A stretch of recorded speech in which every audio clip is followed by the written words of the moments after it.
Bueno, hermanos, entonces estamos terminando este trimestre, este primer trimestre del año, esta serie que llamamos Cristo, el mediador que confesamos, y en donde hemos estado estudiando ya por casi 11 semanas la doctrina del capítulo 8 de nuestra confesión de fe, de Cristo el mediador.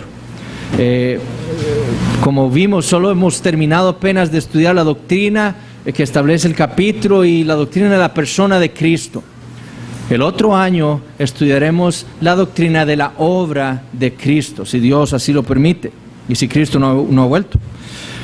Pero entonces la semana pasada empezamos a estudiar las herejías contra las cuales se ha enfrentado la iglesia desde el principio con respecto especialmente a la doctrina de la persona de Cristo.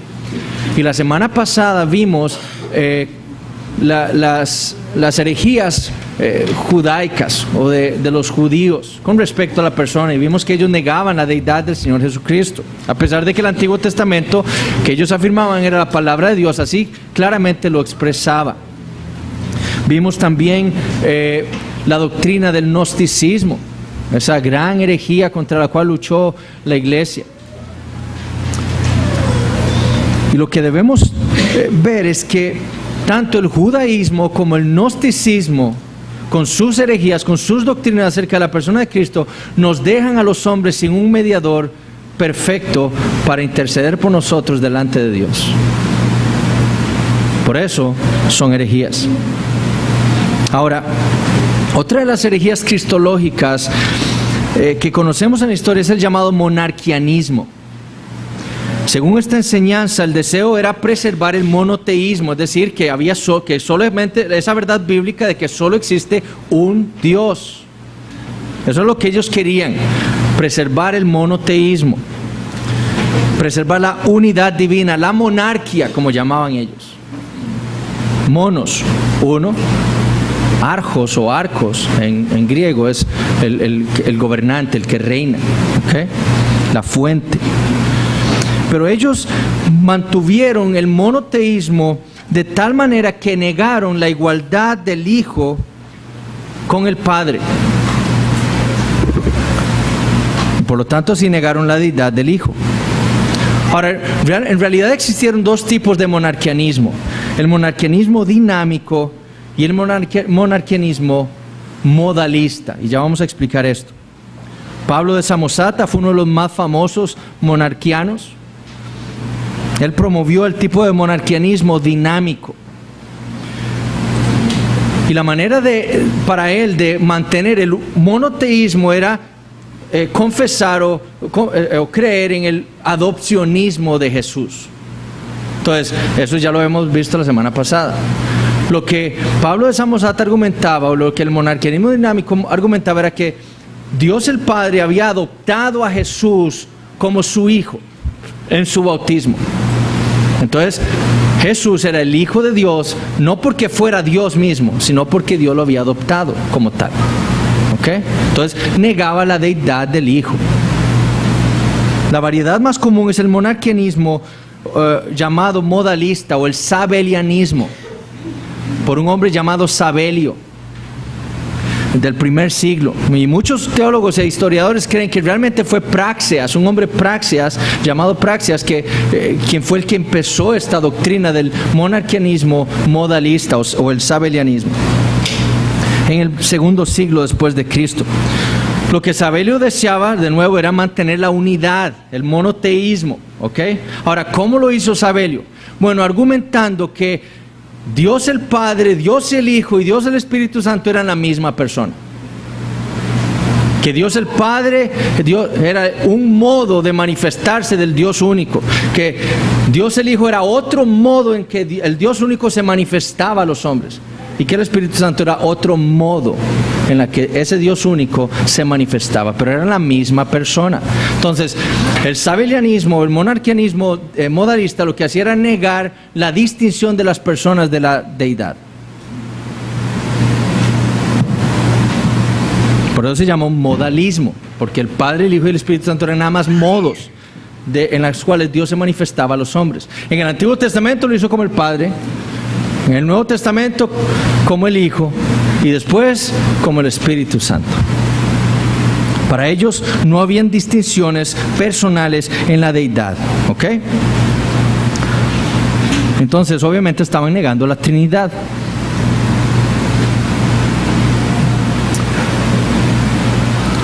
Hermanos, debemos ver esto. Tanto Praxeas como Sabelio afirmaban la deidad de Jesucristo. Ellos decían Jesucristo es Dios,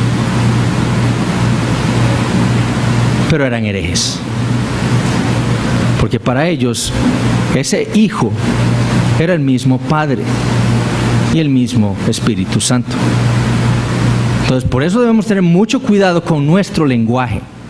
Y cuando escuchamos a otras personas hablar, no se trata solo de decir, ¿usted cree que Jesucristo es Dios? Sí, ok. ¿Y qué piensa, qué cree usted de Dios? ¿Usted cree que Dios es uno en esencia y tres en personas? No. Entonces es un hereje, usted no es cristiano. ¿Me explico? No se trata solo de afirmar la deidad de Jesucristo. Usted tiene que afirmar una doctrina de Dios bíblica. La doctrina bíblica de Dios es que Dios es una Trinidad. Tres en personas distintas, pero coiguales y coeternas. ¿Ok?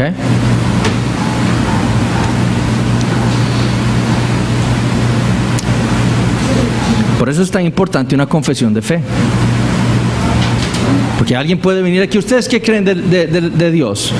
Leas el capítulo 2 de nuestra confesión. Eso es lo que nosotros creemos. Pero tantas iglesias evangélicas están llenas de modalistas, de unitarios, y nadie sabe. ¿Por qué? Porque la iglesia no se protege teniendo una confesión de fe. Entonces, por eso debemos ver la importancia de esto. Cristo es Dios, diría Sabelio. El Padre es Dios también. El Espíritu Santo es Dios, diría Sabelio. Pero los concilios de la iglesia condenaron a Sabelio como un hereje. ¿Por qué? Por no distinguir las personas de la Trinidad. Hace unos años hubo un programa organizado por varias iglesias calvinistas en donde se llamaba el cuarto del elefante. Invitaron a un hombre que se llamaba, no sé si ustedes lo conocen, T.D. Jakes. T.D. Jakes es un pastor pentecostal unitario, es modalista. Y los pastores calvinistas que lo invitaron querían decirle al mundo, este hombre es trinitario como nosotros. Y este hombre, T.D. Jakes, empezó a hablar sobre qué era lo que él creía de Dios. Él, que había dicho que él había crecido en una iglesia modalista, etc. Y él dijo que él creía que el Padre, el Hijo y el Espíritu Santo eran manifestaciones del Dios de la Biblia. Y con decir eso, ellos catalogaron a T.D. Jakes como un trinitario. Pero ese es el lenguaje que debemos cuidarnos, porque Sabelio usaba ese mismo lenguaje. El Padre, el Hijo y el Espíritu Santo son Dios y todos son manifestaciones del Dios. No, son personas distintas de la deidad. Así es como sabemos nosotros y podemos distinguir si alguien es un modalista o es un cristiano trinitario. ¿Usted cree que Dios es uno en esencia y tres en personas? Ahora, ¿cómo respondió la iglesia a esta herejía del modalismo, el sabelianismo? Bueno, dando testimonio de los evangelios, lo que los evangelios hablaban acerca del Señor Jesucristo. Mateo, en el bautismo de Jesús, da el testimonio de las tres personas divinas. En el bautismo, Jesús va a Juan el Bautista para ser bautizado. Juan el Bautista lo consume en el río y se abre el cielo y se oye una voz del cielo. ¿Y quién es el que habla? El Padre. Y dice, este que está siendo bautizado es mi Hijo amado. Y de pronto viene el Espíritu Santo como una paloma y se posa sobre el Hijo. Tres personas distintas. Sería una locura. ¿Quién habló? El Hijo. Es un títere, es un titiritero, Jesús. No. 3 personas distintas. No son 3 modos de manifestarse del único Dios. Sería una locura pensar que era una sola persona. Una que habló del cielo, una que estaba siendo bautizada y otra que descendió sobre la persona que estaba siendo bautizada. Eran 3 personas distintas. Cuando el Señor le dice en el Evangelio de Juan, le dice a los fariseos, yo y el Padre uno somos. Él no dice, yo y el Padre uno soy. Él dice, yo y el Padre uno somos. Y en el original es muy claro que el lenguaje de Jesús es uno de pluralidad de personas. Cuando el Señor le ora al Padre en Juan 17, sería una locura pensar que Jesús está orando a Él mismo. Padre, pero soy yo mismo, no importa. El sabelianismo es una herejía. El Hijo le está orando a su Padre, una persona distinta a Él, pero que comparten su misma esencia divina. O Hebreos 9:14. Cuanto más la sangre de Cristo, uno, el cual mediante el Espíritu, 2, se ofreció a sí mismo sin mancha a Dios, 3. Tertuliano fue uno de los padres de la iglesia que combatió contra el modalismo, especialmente en su tratado contra Praxias, argumentando que la Trinitas, decía él, la Trinidad. Fue Tertuliano el primero que usó esa palabra, ese término, Trinidad, para hablar de Dios. Y lo hizo en su tratado contra Praxias. Ahora, ustedes tienen en sus manos un cuadro de algunas de las herejías después de prácticamente el siglo IV después de Cristo. Y espero que eso les sirva a ustedes para estudiar con mayor profundidad estos temas. Después del gnosticismo, la segunda herejía más grande o más importante contra la cual luchó la iglesia fue el arrianismo. Y se llama así porque en nombre a su principal defensor, Arrio, un hombre originario probablemente de Libia, y quien según Berkov quería mantener ese monoteísmo de los monarquianos. Dios es uno. Eso era lo que él quería. Ahora, el arrianismo surge a principios del siglo IV, cerca del año 312 después de Cristo, cuando el emperador Constantino tenía un imperio totalmente dividido.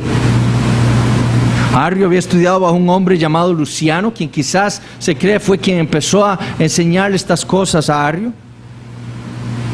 Y muchos creen que el arrianismo surge en contra del modalismo. O sea, Arrio quería mantener esa unidad, pero Arrio veía la distinción de las personas claramente enseñadas en la Escritura.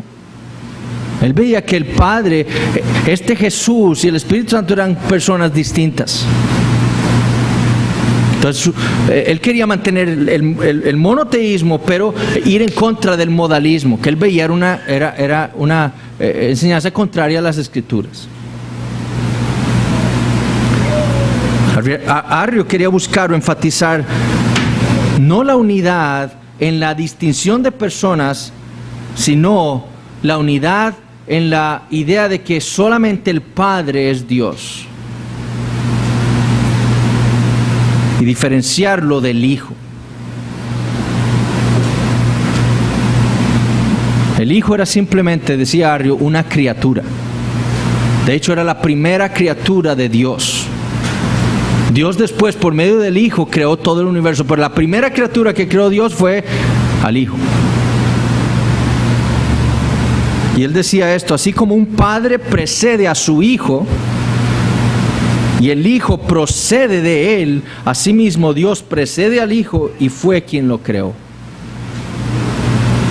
Él pensaba que, como se llamaba Hijo, tenía que ser un Hijo como nosotros. El Padre precede al Hijo y entonces el Hijo procede del Padre. Entonces tiene que ser igual en el lenguaje de la Escritura. Si es el Padre, Él es Dios, y entonces el Hijo tiene que proceder de Él. Entonces, ¿cómo procede de Él? Dios lo creó. Eso fue lo que Arrio argumentó. La frase más conocida de Arrio para hablar de Cristo era: hubo un tiempo en que Él no era.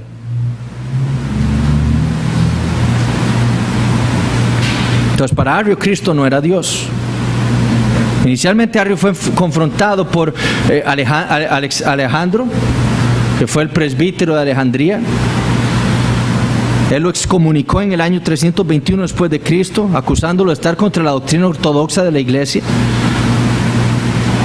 Sin embargo, Arrio tenía muchos amigos, muchas influencias, y entonces logró recuperar su puesto y volver a enseñar en Alejandría, donde él también era un presbítero. Tenía amigos como Eusebio, el que escribió la historia eclesiástica, que era un semiariano o semiarriano. Y por mucho tiempo trató de persuadir a más obispos para que se unieran a su causa. El 20 de mayo del año 325, Constantino convoca a un concilio, el concilio en la ciudad de Nicea, para aclarar este asunto entre Alejandro y Arrio. Él quería un imperio unido. Y obviamente esta disputa entre estos presbíteros estaba impidiendo la unidad en el imperio. Ahora, muchas cosas se han dicho acerca del concilio de Nicea. Una de ellas es que fue en Nicea en donde la iglesia adoptó el canon de la escritura. Eso es una mentira. Dan Brown dijo que en el concilio de Nicea fue que la iglesia acordó afirmar que Jesucristo era Dios. No, ahí no acordó la iglesia nada. La iglesia creía ya que Jesucristo es Dios. La pregunta o lo que se quería resolver en Nicea fue Arrio, lo que estaba enseñando Arrio, que estaba causando divisiones en la iglesia. Muchos creen que eran más o menos 318 presbíteros, principalmente del este, de Asia, que estaban ahí reunidos. Muchos que eran más de 250. 4 eran apenas de la iglesia de Occidente. Muchos de esos presbíteros llegaron mancos, cojos, sin ojos, sin brazos, por la persecución que acababan de experimentar a manos del emperador Diocleciano. Estos hombres iban a dar sus vidas por lo que creían era la verdad de las Escrituras. Arrio, en ese concilio, niegan abiertamente la deidad de Cristo, lo cual sorprendió a muchos ahí. Hombres como Eusebio quisieron calmar las aguas, apaciguar los sentimientos contra Arrio. Pero luego Alejandro presentó la doctrina ortodoxa de la iglesia, afirmando la deidad del Señor Jesucristo. Y todos los obispos votaron a favor de Alejandro, y solo 2 o 3, se dice, votaron a favor de Arrio. Y todos los obispos y presbíteros arrianos fueron excomunicados del imperio. No podían volver a enseñar. En el año 325 la iglesia refutó el arrianismo, confesando el primer concilio ecuménico de Nicea.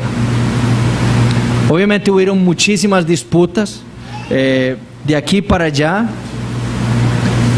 Arrio fue después vuelto a poner en el imperio porque los hombres convencían al emperador de que el arrianismo estaba bien, entonces volvían a poner a Arrio. Y después surge Atanasio, el que siguió la lucha de Alejandro en favor de la Trinidad, de la deidad del Señor Jesucristo, y lo echaban a Atanasio, después volvían a poner a Arrio, y echaban a Atanasio, y así estuvo 6 veces Atanasio siendo excomunicado y vuelto a poner en Alejandría. Pero la iglesia se mantuvo, y al final, en su providencia, Dios mantuvo lo que era la fe bíblica con respecto a la persona del Señor Jesucristo. El credo niceno dice: creemos en un solo Dios, ustedes lo tienen en sus hojas, Padre todopoderoso, creador de todas las cosas, visibles e invisibles, y en un solo Señor Jesucristo, el Hijo de Dios, unigénito, nacido del Padre, es decir, de la sustancia del Padre, de la misma esencia. Dios de Dios, luz de luz, Dios verdadero de Dios verdadero, engendrado, no creado, como decía Arrio, de la misma naturaleza que el Padre, por quien todo fue hecho, tanto lo que hay en el cielo como en la tierra, que por nosotros los hombres y por nuestra salvación bajó y se encarnó, se hizo hombre, padeció y resucitó al 3er día y subió a los cielos, vendrá a juzgar a vivos y a muertos, y en el Espíritu Santo. Eso fue lo que confesó Nicea en el año 325.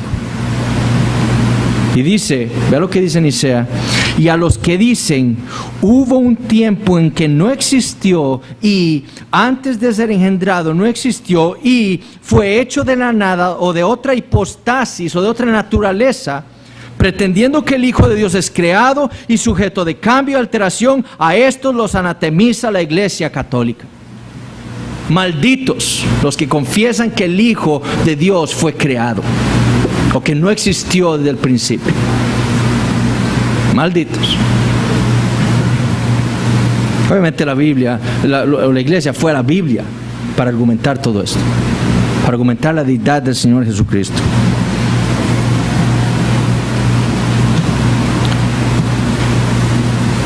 Ahora, para el año 381, la controversia sobre la deidad de Jesucristo había acabado.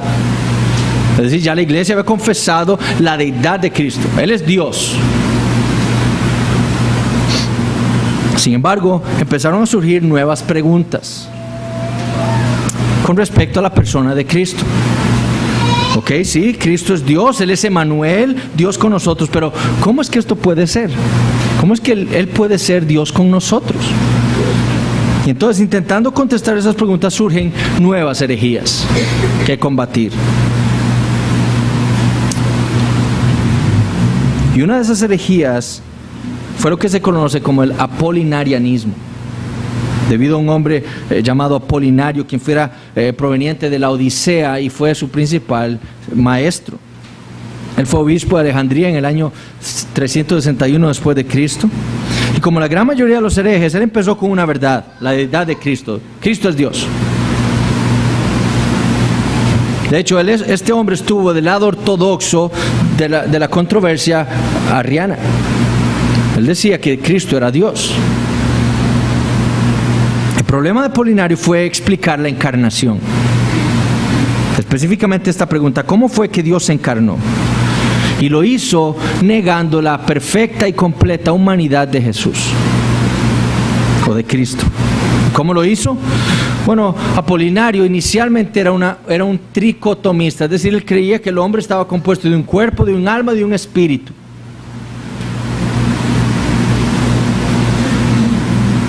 En la encarnación, lo que dijo Apolinario fue: el Logos, el Hijo, vino a la persona de Jesús y tomó el lugar de su alma. Le quitó, por así decirlo, el alma de ese hombre. Jesús fue desplazada y fue tomada por el Logos, por el Hijo. Entonces ahí tenemos la encarnación. ¿Cómo explicamos? El Logos vino y tomó el alma de este hombre Jesús, que fue concebido en María, y desplazó y tomó su lugar. Y ocupó entonces solamente su cuerpo. Y eso entonces hacía que Cristo fuera medio humano. Porque dijimos que el hombre está compuesto ¿de qué? ¿O qué son las partes esenciales del hombre? Tiene un cuerpo, tiene que tener una voluntad, tiene que tener, ¿qué más? Un alma, una mente, tiene que tener emociones. Eso es lo que nos hace a nosotros ser hombres. Entonces, si este Jesús ya no tiene alma, entonces es un hombre. Si no tiene un alma humana, no puede ser un hombre como nosotros. 10 años después de que Apolinario empezara a enseñar esto, Atanasio se dio cuenta de su herejía y convocó a un concilio en Alejandría en el año 362 después de Cristo. Y ahí se condenó el apolinarianismo. Pero fueron los padres de Capadocia, los dos Gregorios y Basilio, quien con su frase "lo que no es asumido no es redimido" refutó la doctrina apolinaria. Porque si nosotros somos hombres y tenemos un alma que necesita ser redimida porque está corrompida por el pecado, si ese hombre Jesús no tiene un alma humana, no puede ser redimida nuestra alma. Entonces el apolinarianismo debía ser rechazado como una herejía. ¿Por qué? Porque nos dejaba sin un mediador. Y eso no era además lo que enseñaban las Escrituras. Las Escrituras hablan de Jesús como un hombre perfecto, como el Cristo como un hombre perfecto y como Dios perfecto también. Apolinario promovía una encarnación parcial del Hijo. Se promovieron o se condenó también en los sínodos locales en Roma, en Alejandría y luego en Antioquía en el año 379 después de Cristo.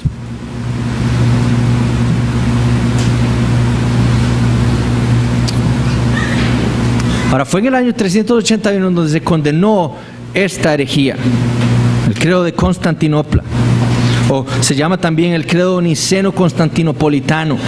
Este es el que nosotros conocemos como el credo niceno, el cual no es. Es el credo de Constantinopla en el año 381 después de Cristo, en donde no solo se confirmó o se confesó la deidad de Jesucristo, sino también se confirmó y se confesó la deidad del Espíritu Santo. Y lo que confesó la iglesia fue esto: creo en un solo Dios Padre Todopoderoso, Creador del cielo y de la tierra y de todas las cosas visibles e invisibles, y en un solo Señor Jesucristo, Hijo unigénito de Dios, engendrado del Padre antes de todos los siglos, Dios de Dios, luz de luz, verdadero Dios de Dios, verdadero, engendrado, no hecho, consubstancial con el Padre, por el cual todas las cosas fueron hechas, el cual por amor a nosotros y por nuestra salud descendió del cielo y tomando nuestra carne de la Virgen María por el Espíritu Santo fue hecho hombre y fue crucificado por nosotros bajo el poder de Poncio Pilato, padeció y fue sepultado, y el tercer día resucitó, según las Escrituras, subió a los cielos y está sentado a la diestra de Dios Padre, y vendrá otra vez con gloria a juzgar a los vivos y a los muertos, y su reino no tendrá fin. Y creo en el Espíritu Santo, Señor y dador de vida, procedente del Padre y del Hijo, el cual con el Padre y el Hijo juntamente es adorado y glorificado, que habló por los profetas. Y creo en una santa iglesia católica y apostólica, confieso un bautismo para remisión de pecados y espero la resurrección de los muertos y la vida del siglo venidero. Amén. Eso es lo que la iglesia confesó. ¿Y cómo fue que refutó el apolinarianismo? Verdadero hombre. Verdadero hombre. ¿Por qué? Por nuestra salud. Para nuestra salvación fue que eso ocurrió y que debía haber ocurrido. Los padres entendieron que el Cristo de Apolinario no podía salvarnos. Y por eso lucharon con tanta ferocidad contra esa herejía. Entonces Nicea confesó la verdadera deidad de Cristo y Constantinopla confesó su verdadera humanidad. Y protegieron entonces las dos naturalezas de Cristo. La otra herejía que tuvo que ser confrontada por la iglesia fue la que se atribuyó a un hombre llamado Nestorio. Muchos dicen que no fue Nestorio quien estaba enseñando, pero Cirilo de Alejandría prácticamente dijo, es Nestorio el que está enseñando esto. Nestorio fue arzobispo de Constantinopla entre los años 428 y 431 después de Cristo. Y su principal oponente fue, como dije, Cirilo de Alejandría. Y leyendo un poco de la historia de esta lucha, Cirilo de Alejandría no luchó muy cristianamente contra Nestorio. O sea, fueron ataques personales entre ambos bandos. Fue algo bastante terrible, según dicen los historiadores. Ahora, la preocupación de Nestorio, siguiendo las enseñanzas de su maestro Teodoro de Mopsuestia, fue enfatizar la completa humanidad de Cristo. Nestorio quería confesar la completa humanidad de Cristo contra Apolinario, pero también su completa deidad, pero enfatizando la distinción de ambas naturalezas. Y por lo tanto dejó sin explicar cómo es que las dos naturalezas están unidas en la persona de Cristo. Para Nestorio no se trataba de la unión de dos naturalezas, sino de la unión de dos sujetos o dos personas en Cristo: el Logos, el Hijo de Dios, y Jesús, unidos en uno. No son dos naturalezas en una persona, sino dos sujetos, dos personas unidas en uno. Entonces, Nestorio estaba enseñando que Cristo estaba compuesto por la unión de dos personas. Y prácticamente eso fue lo que llegó a enseñar. El Logos no, como Él es Dios, el Logos, el Hijo de Dios, no participó de todos los sufrimientos de la persona humana de Cristo. Era un sujeto, una persona totalmente independiente. De hecho, toda la controversia surgió de una frase que la iglesia usaba para afirmar la deidad del Señor Jesucristo. Una frase que se llama Theotokos en griego, que era significa la madre de Dios. Ahora, a diferencia de los católicos, ¿cómo usan esa frase ahora para venerar a María? Era una frase que la iglesia en la antigüedad usaba para confirmar y confesar la deidad del Señor Jesucristo. Quien estuvo en María es Dios. Entonces por eso decían Theotokos. Y Nestorio rechazaba eso porque él decía no. El Hijo de Dios estaba en el cielo. Fue Jesús el hombre quien se concibió en María. Entonces, para Nestorio él hablaba de Cristotokos, la madre del Cristo, quien llevaba en su vientre al Cristo, al hombre. Y después el Hijo de Dios se unió a ese hombre en una sola persona, en Jesús. ¿Ok? Entonces, él hablaba de dos personas distintas, no dos naturalezas unidas en una persona, sino dos personas distintas unidas.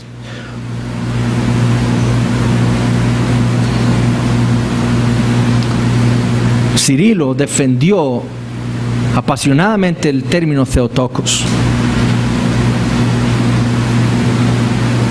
El resto de la ortodoxia cristiana afirmaba que María era realmente la madre de Dios, porque en ella estuvo, en su vientre, la segunda persona de la Trinidad.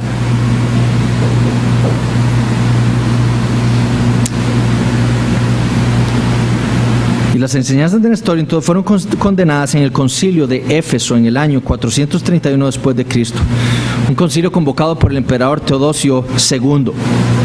Y en los primeros 5 cánones de ese concilio se condenó a Nestorio y a Celestio como herejes. Y también en el canon 7 creo fue que se confirmó el credo niceno. Esto es lo que nosotros creemos de Jesucristo. Él es Dios. El monofisitismo fue otra de las herejías combatidas por la iglesia primitiva, también llamado eutiquianismo, debido a que su principal exponente era un hombre llamado Eutiques. Él fue un presbítero en un monasterio en Constantinopla, y lo que Eutiques enseñaba acerca de la persona de Cristo es que como el resultado de la encarnación, la naturaleza humana de Cristo fue absorbida y se unió a la naturaleza divina. Así que ambas, decía él, ambas naturalezas dieron origen a una nueva naturaleza. O sea, lo que Eutiques decía era, ok, ¿cómo puede ser una sola persona con dos naturalezas? Bueno, esas dos naturalezas se unieron, se fusionaron y dieron origen a una nueva naturaleza, la de Cristo, que era una mezcla entre lo humano, la naturaleza humana y la divina. Por eso se llamó monofisitismo, monos de uno y fisis de naturalezas, una sola naturaleza. Para Eutiques el resultado entonces era un Cristo casi divino, casi Dios, casi hombre, porque tenía una nueva naturaleza. Obviamente los padres de la iglesia vieron en esto, de nuevo, se nos está quitando el mediador con esa doctrina. Porque si Él no es ni hombre ni Dios, entonces ¿cómo lo puede salvar a nosotros? ¿Y cómo puede representar a Dios si Él no es Dios ni siquiera? Entonces condenaron el eutiquianismo. El monofisitismo, el eutiquianismo nos dejan sin un Cristo que pueda ser nuestro mediador.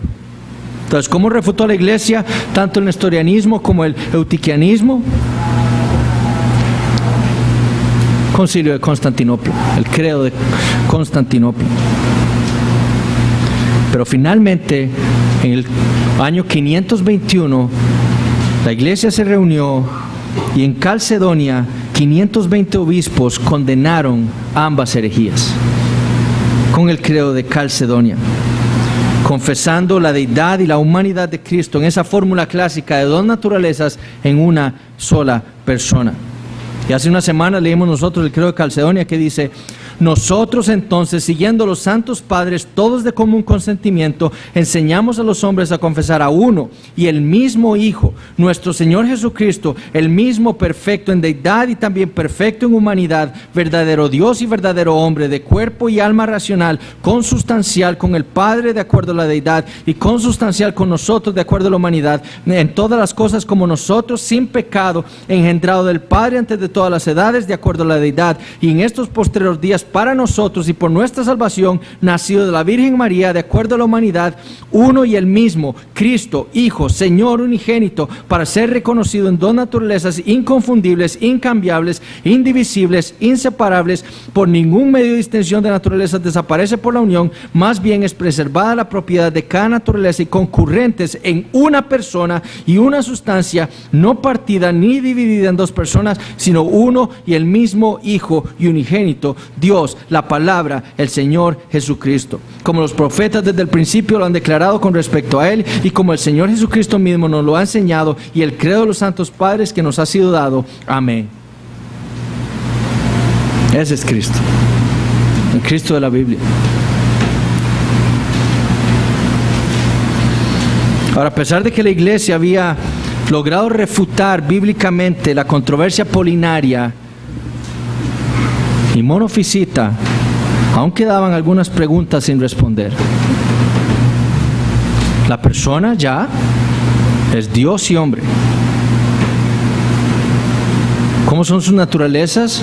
Unidas en una sola persona, distintas una de la otra, pero sin mezcla, sin confusión, sin composición, en el solo Cristo.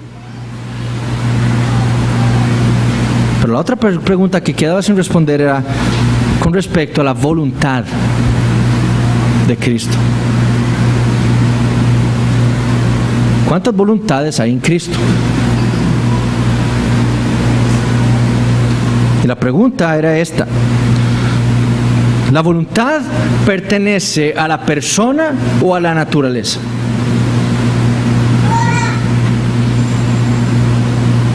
Con respecto a Cristo, lo que querían saber era si Cristo entonces tenía una o dos naturalezas. Si la naturaleza le pertenece a la persona, entonces Cristo tiene una sola voluntad. Pero si la voluntad le pertenece a la naturaleza, entonces Cristo tiene que tener dos voluntades.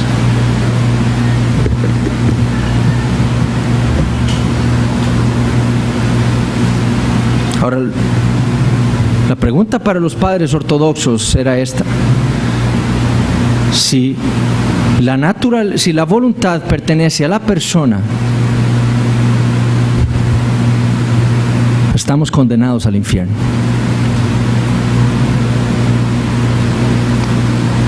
Porque Cristo tendría solamente una voluntad. ¿Cuál voluntad? La divina, porque Él es el Hijo, la segunda persona de la Trinidad. Pero nosotros tenemos una voluntad humana que necesita ser redimida. Por lo tanto, si Cristo tiene una sola voluntad, nuestra voluntad no puede ser redimida. Y como decía Gregorio de Nacianceno, lo que no es asumido no es redimido. Sergio I fue uno de los que enseñó que Cristo tenía una sola voluntad. Dice, a este grupo de personas se les llamó monotelitas. Ya habíamos hablado de esto, de ese término, monotelitas. Monos, uno, telos o telios significa voluntad, una voluntad. Y Sergio I era uno de ellos que enseñaba esto, que Cristo tenía una sola voluntad. Ahora, del otro lado de la controversia estaban los duotelitas o diotelitas, que decían que Cristo tenía dos voluntades. Y el principal exponente de esta doctrina se llamó Máximo el Confesante. Y Máximo el Confesante, que murió un tiempo antes del Tercer Concilio de Constantinopla, él enseñó acerca de Cristo y sus dos naturalezas. Y lo que Máximo, o la principal contribución de Máximo el Confesante, fue decir que la voluntad le pertenece a la naturaleza y no a la persona. Ahora, ¿cómo argumentó esto Máximo el Confesante? Bueno, yendo a las Escrituras y entendiendo lo que las Escrituras dicen acerca de Dios. ¿Cómo argumentó esto? Ok, Dios es uno en esencia, uno en naturaleza, tres en personas. Si la voluntad le pertenece a la persona, entonces Dios tiene tres voluntades porque son tres personas. Y entonces nos quedamos con tres dioses. Y fuera por la borda el trinitarianismo. Nos quedamos con un triteísmo. 3 personas, cada una con su propia voluntad, cada voluntad diferente una de la otra. ¿Entienden eso? Pero si la naturaleza, si Cristo dice, yo y el Padre uno somos, quiere decir que Él y el Padre tienen una sola voluntad. Lo que el Padre desea, el Hijo lo desea, el Espíritu Santo lo desea. Lo que el Padre hace, el Hijo lo hace y el Espíritu Santo lo hace. Porque son uno en voluntad, uno en esencia. Entonces, si eso es cierto, para que eso sea cierto, la voluntad tiene que pertenecer a la naturaleza divina, no a cada persona. Entonces Dios el Padre, como tiene la misma naturaleza del Hijo y del Espíritu Santo, tiene la misma voluntad. ¿Estamos claros con eso? Si la voluntad perteneciera a la persona, Dios el Padre, que es una persona distinta al Hijo y que es una persona distinta al Espíritu Santo, cada uno de ellos tendría una voluntad distinta, ¿verdad? Si la voluntad perteneciera a la persona. Pero ¿con qué nos quedamos nosotros? Con 3 dioses, porque los 3 tienen distintos propósitos, distintas voluntades. Pero si Dios es uno en esencia, en naturaleza, y lo que el Padre, el Hijo y el Espíritu Santo desean es la misma cosa, entonces la voluntad tiene que estar o pertenecer o estar ligada a la naturaleza de Dios. Y así fue como Máximo el Confesante dijo, la voluntad pertenece a la naturaleza humana. Así como el cuerpo pertenece a la naturaleza humana, así como la mente pertenece a la naturaleza humana, como las emociones, la voluntad también. Y entonces, si el Hijo de Dios asumió una humanidad completa y perfecta y verdadera, ¿qué tuvo que tener? Una voluntad humana. Entonces, como Dios tenía una voluntad divina y como hombre tenía una voluntad humana. 2 voluntades. Y así fue como refutaron el monotelitismo. Y la iglesia entonces, en el tercer concilio de Constantinopla, en el año 680-681, confesó el duotelismo o el duotelitismo. Ese fue el gran logro de la iglesia con Máximo el Confesante.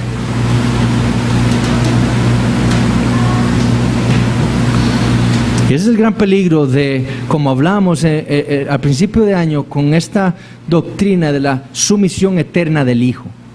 ¿Recuerdan? Que dijimos, lo que ellos enseñan es que el Hijo se sujeta, en la eternidad, en su esencia, se sujeta al Padre. Eso quiere decir que Él tiene que decir, sí, Padre, eso no es lo que yo quiero, pero eso es lo que voy a hacer porque yo me sujeto a ti. Entonces quiere decir, lo que está enseñando es que el Hijo tiene una voluntad distinta al Padre. Y estamos hablando ahí de Dios, 2 dioses diferentes. Ese es el gran peligro. Por eso, hermanos, y yo se lo he dicho a hermanos con los que he hablado, si hay algo que nos debe poner a pensar en todas estas clases que hemos llevado, es lo poco que pensamos nosotros acerca de Dios. Cuánto nosotros nos distraemos con otras cosas de doctrina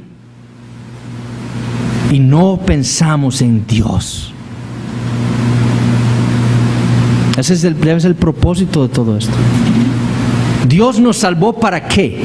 ¿Cuál es la promesa del nuevo pacto? Nosotros seremos su pueblo y Él será nuestro Dios. No más dirá nadie, este es Dios, te voy a enseñar quién es Dios. No, todos me conocerán. Ese debe ser el propósito de cada uno de nosotros. Cuando estudiemos la Biblia, estudiémosla con el propósito de conocer más a Dios, pensar, meditar, preguntarnos quién es este Dios que nos salvó, que ahora es nuestro Padre en Cristo Jesús. Que le conozcamos más. Ese debe ser el propósito de nuestra vida cristiana, hermanos.